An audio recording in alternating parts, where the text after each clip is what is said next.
Bright Tuty. Every student matters. Hello everyone. Now we are going to start with class 7. This is chapter number 11, Human Environment. This is the name of our chapter, Human Environment. In both the way, we will discuss inside this chapter urban as well as rural settlements. Then we have to check about that, the different types of this human settlement, types of settlement. Then we will have to discuss disasters, natural disasters, man-made disasters, with one of the example of Bhopal gas tragedy, which was considered as the industrial disaster. Then how is the human is coping up with this man-made disaster. Then human interaction with environment. Then we have to discuss in this about the life in desert region with the example of the two different places. One is that the hot desert and another is about the cold desert. Hot desert, Sahara, cold desert, Ladakh, in the context of our country and in the context of the this Sahara desert is in North Africa. After that, we have to discuss entire thing in detail in context of both the cold and the hot deserts. Then we will proceed towards that, the life in tropical and subtropical regions. Subtropical and tropical regions, Amazon in the context of the world, and Ganga and Brahmaputra, this region in the context of our country. Then we will have to come to this point about that, this Ganga Brahmaputra region and the basin. Then life in temperate regions, prairies and the wilds, prairies and the wilds. So this is what temperate regions of the world, not in our country. In the context of prairies, it is in America as well as in Canada. When it comes to whale, it is in South Africa. So this way, this is all about most of the important topics of this chapter. Then we will have to discuss at last about the transport and communication system. Inside that, the all modes of transport we have to discuss. Along with that, the modern day communication system. So this is all about that, the entire chapter. So let us begin with this human environment and urban and rural settlements as well as that man-made disaster. So let us begin this chapter. Nature of human environment. What it says about that? What is actually this is? This we are coming to discuss inside this chapter is, first of all, the definition. What is human environment? Nature of human environment. This is our subtopic of the chapter, human environment. We have already discussed in the previous chapters our natural environment, which comprises all the things which is naturally present around us. That is, what are the things which is naturally present around us? Is soil, water, air, vegetation and wildlife. So, the houses, what comes under this? There is a lot of man-made things present in our environment also. Not only that the natural, but the man-made things are also available. Which gives us the comfort. What are they? They are the lots of man-made things which we have in our environment, which provide us comfortable or comfort, the houses where we live, the gadgets in our houses, means of communication such as telephone, internet services, then the roads which lead to the school, marketplaces, hospitals, the places of recreation, everything. All of these comprise of the human environment. It is very important. What it is this? Everything related to our life which provide us comfort, whether it is available in nature or it is man-made. These comprises human environment. Some of them, they are created by humans. The art, culture, philosophy, economic activities, and the way thinking of people around us are the part of our environment, including our thinking. This also affects our life. Then human settlements. This is very important. Where we live, how our life has developed. Previous year, you have read about that, the human civilization, how the development and the evolution took place. The development of agriculture, humans began to feel the need of proper settlements. Human settlements are those locations where people build their homes. This is now, it is related to our living place. What it is? What homes means our living places. These settlements helped in growth of communities. That way, while we have started constructing of our houses at one place, this gives the development and the establishment of the community. So a question comes, what is a community? The community is a group of people living in a particular area and are bound with each other by common interest. This helped in the development of civilizations. So this is about that, how the civilization developed with the help of the human settlement, with the growth and establishment of the communities, formation of the communities, and this way, the entire thing helped each other for the development of the civilization. Then, where the credit goes? Mostly this credit goes to the agriculture. Agriculture was the, or is the foremost thing which gave the rise of the settled life of the human. If you have remember previous year's civilization chapter, agriculture mostly flourished in river valleys. Whatever the means, we can quote the example of the civilization. In our country, it was Indus Valley civilization. Indus Valley. Then Mesopotamian civilization was what? It was also on this Euphrates and Tigris. Then Egyptian civilization, also on the bank of the Nile River. It is in African continent. So this way, agriculture is the most important thing which has gave the rise to the settled human life, and mostly it was flourished in the river valleys where water was easily available. In the history book, this is the chapter of geography. In the history book, already we have discussed about that river valley civilization that developed along the bank of the river Indus in India, Nile in Egypt, and Tigris in Mesopotamia. So this is all about that, the development of the human settlement. This is the urban human settlement. Urban human settlement.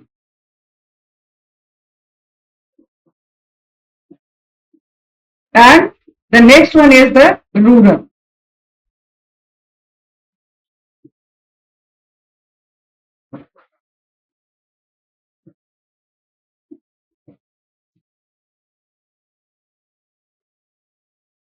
Now coming to discuss types of human settlements in a under the some different subheadings. So what are these? We are coming to discuss in this. First of all, it comes about that the types. So these are the types of the human settlement.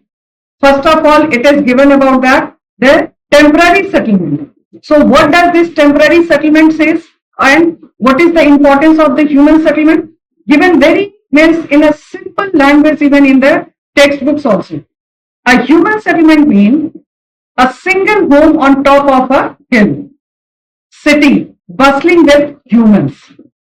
This is a single home, which is, and the economic activities such as trade and commerce that require interaction between different sections of the society, and this gave rise to the development of large settlements. Trade and commerce, the economic activities, which is also one of the most important part of that, the human settlement. Without that, human is not suffice to produce everything which is required to lead a comfortable life by themselves. So what it says that the human settlements can be temporary or permanent. Now, this is the first of all coming to discuss that the temporary settlements are so called because people live in them only for a short period of time. What is the specification? Temporary, only for short period of time.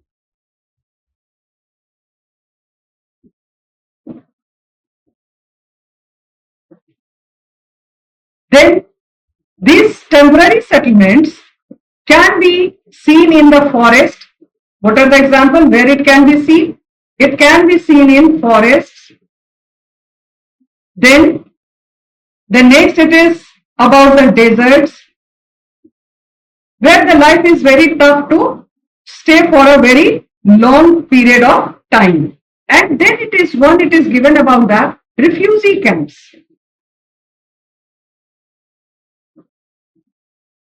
Refugee, one who is no, their life or their settlement is affected either by the natural disasters or by the man-made disasters or by some of the any of the movements. Then a large group of the people, they are forced to leave that place and migrate to any other place and to start getting their settlement over there, but they do not stay there for a very long period of time or for their throughout the life. For a temporary time period, they are staying or living at that place. So these are considered as the temporary settlements. People living in such temporary settlements are normally, what type of the people they are doing their economic activities? Normally they are hunters. They are the nomads. And the shifting cultivation. Shifting cultivation, basically it is in the forest or in the hilly areas. Shifting cultivation. In this shifting cultivation, which is also known as zooming, this a patch of land is being cleared. It has to be cultivated for 2 to 3 years, and then they left the place and they move towards the different direction, and the same process has been started by the group of people. So the people who they are involved in the shifting cultivation, they are usually the nomads, the people who they are living in either in forest or in the hilly areas. So this way it is considered as a temporary settlements. Then next it comes about permanent settlements. Permanent settlements, this is the very important. The people settle down for a long period of time. Long period of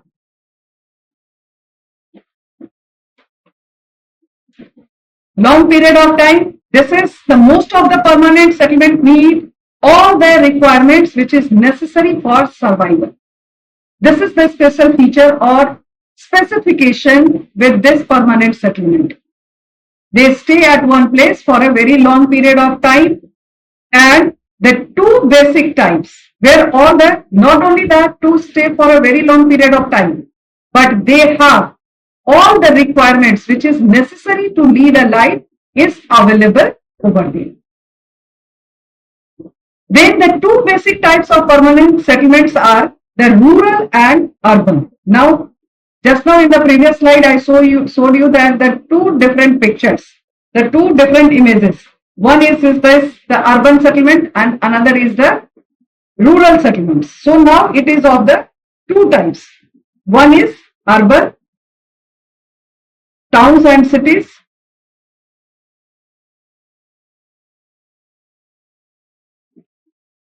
and rural villages.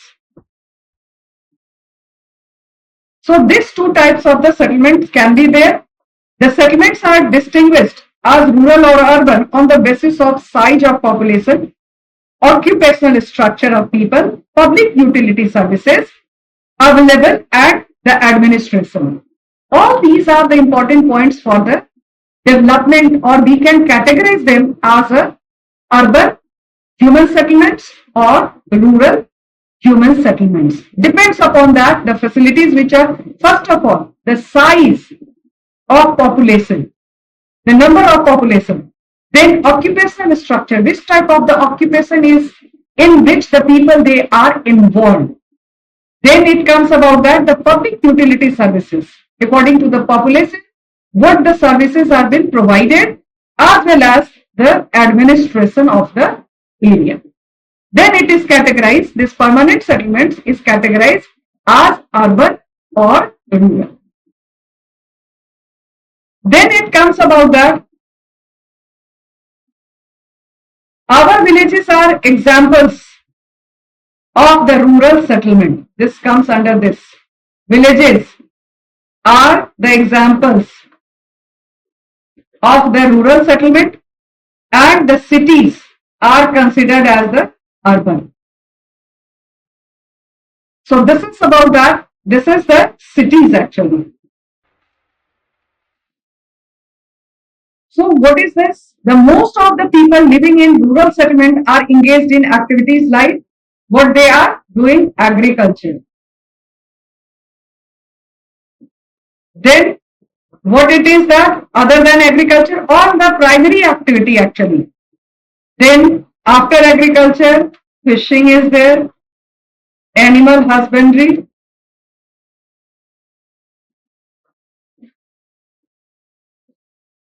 handicrafts,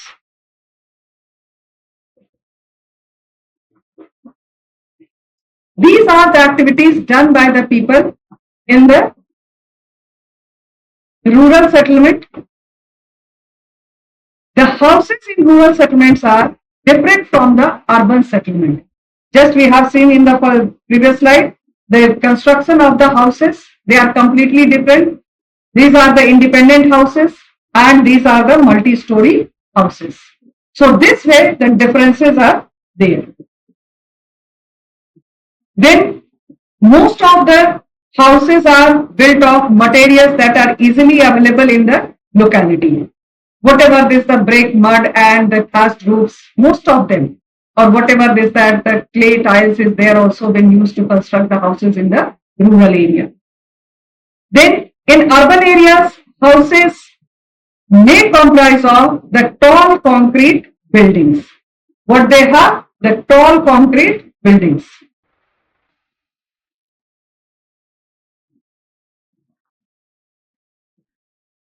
So this is about that.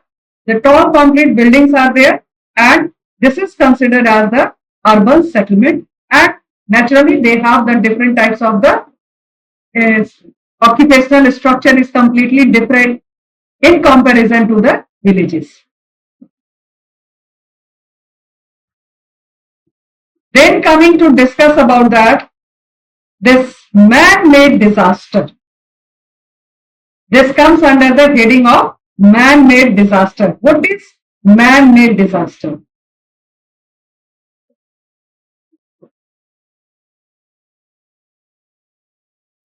Under this, we have to study Bhopal gas tragedy and industrial disaster.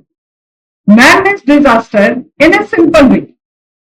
This is a very distress consequences. Natural disasters are those which are caused by the nature. Natural disaster and man-made disaster. There are the two types of the disasters. Natural disaster,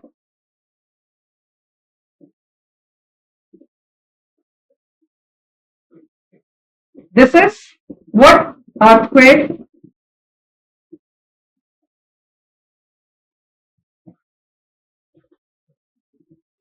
cyclones,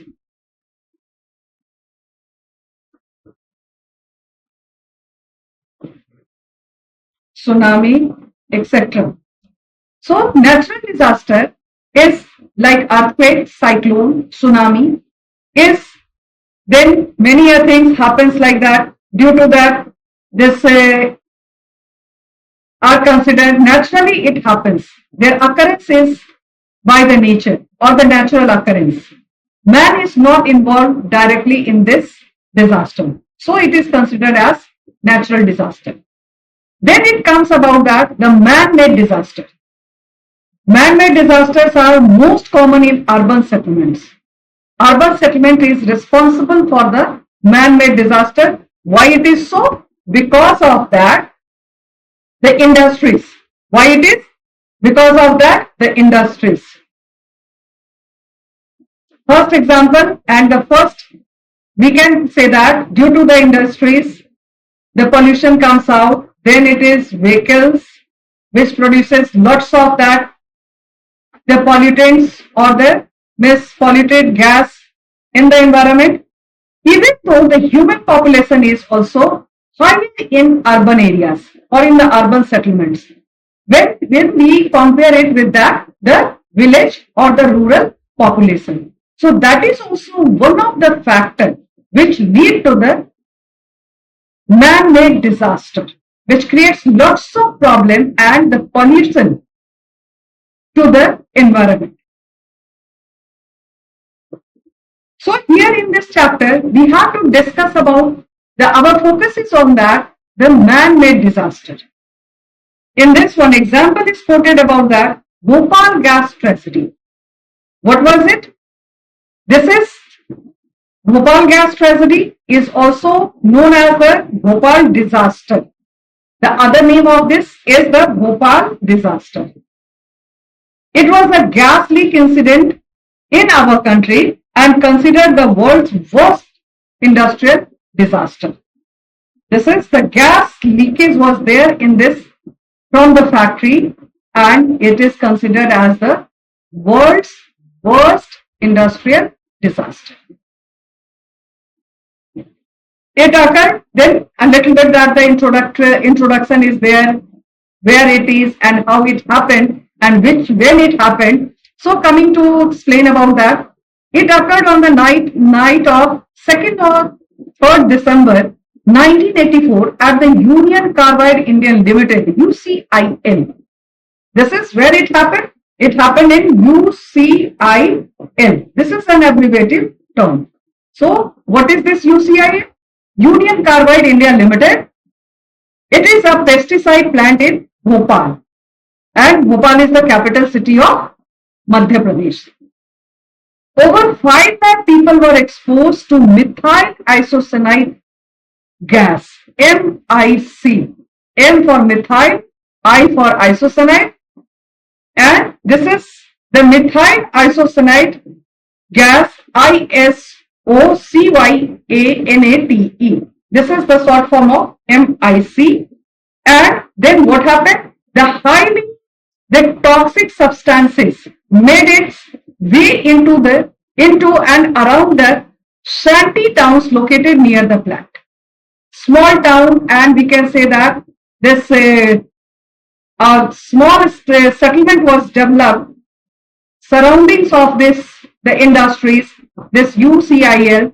Then what happened? Around 5 lakh people, almost 2,000 people, they died and many more were injured.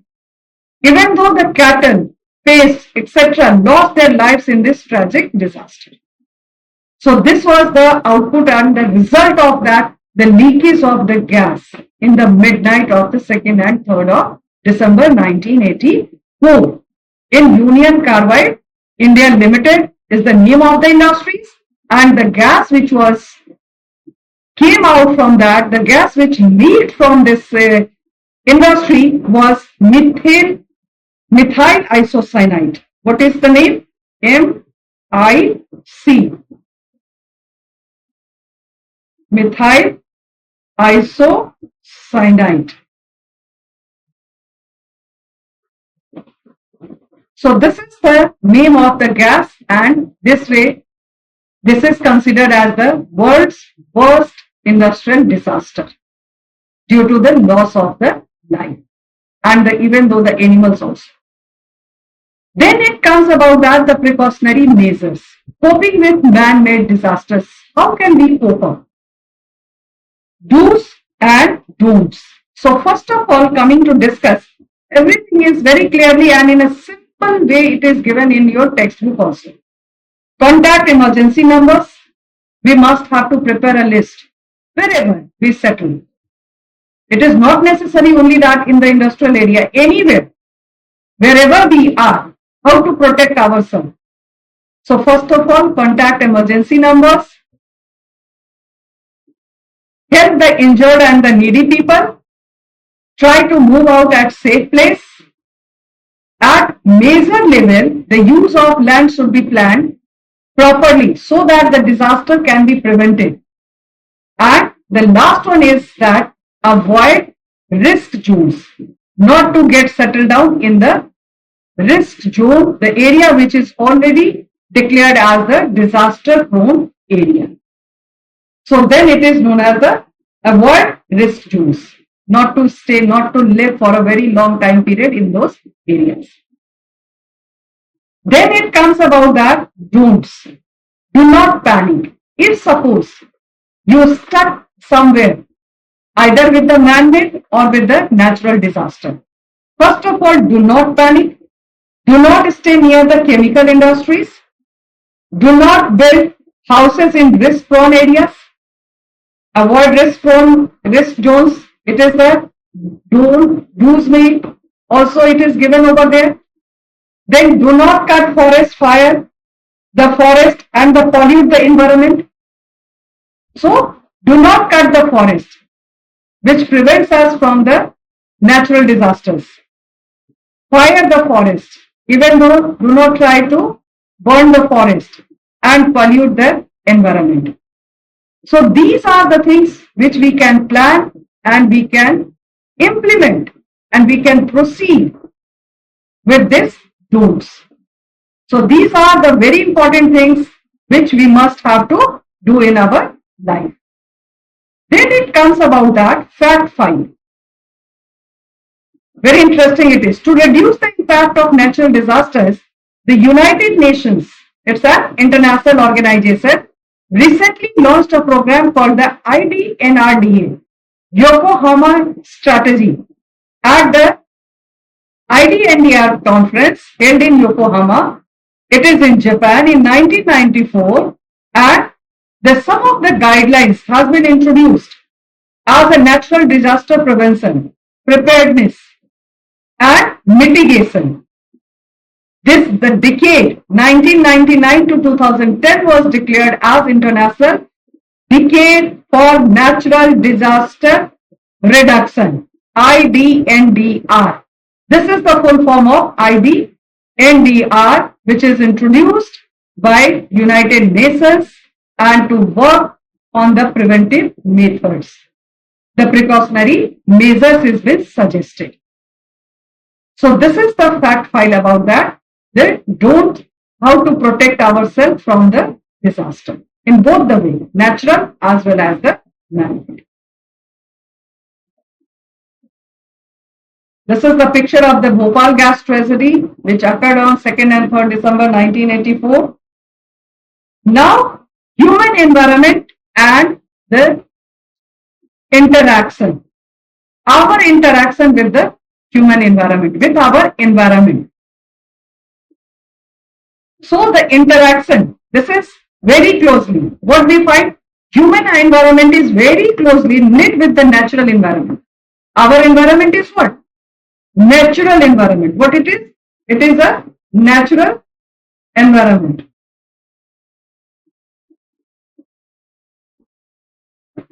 Which is, humans make use of the natural environment around them and modify it to suit their requirements. According to our requirements, we have to settle or we have to stay. Suppose that environment is comfortable for us, then we used to stay over there. This is now the creating human environment. For example, humans settle in a river valley. Long back in the ancient civilization, humans started living nearby the river valleys. What was the reason behind it? Because of that, their water was required for their day-to-day activities, for washing, for drinking, for cooking food, for irrigation. So this way, this is the interaction of the human with their natural environment. Our interaction with our environment, and we are getting many things, and we are depending for many things on our natural environment. This is now river valleys build houses to live, start farming to feed themselves. Later they might build bridges across the river to connect to the other places beyond the river.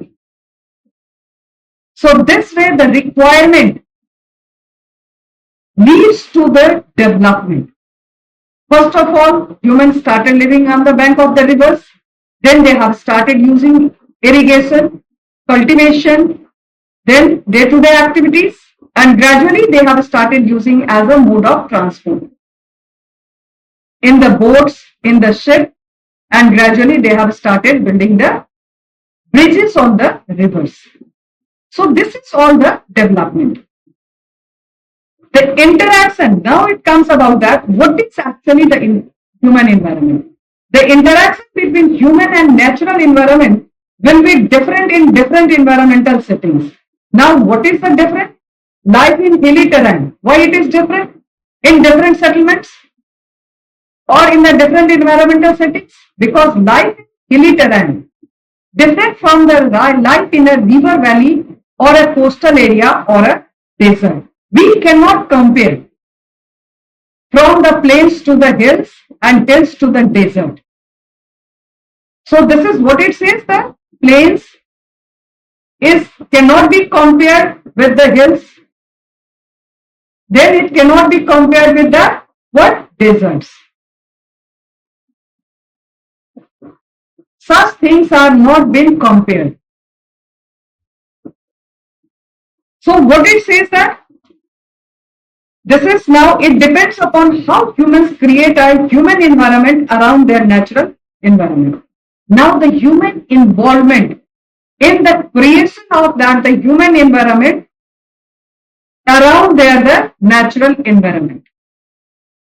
Suppose that if we are going to live in desert, it's a natural environment that the nature has created desert. But when the human settlement takes place, then they have started creating their own environment that is known as human environment. This interaction between humans and their environment has given rise to the development. And finally, what it is? This gave the rise. This gave the means the rise. The development takes place. The different cultures across the world.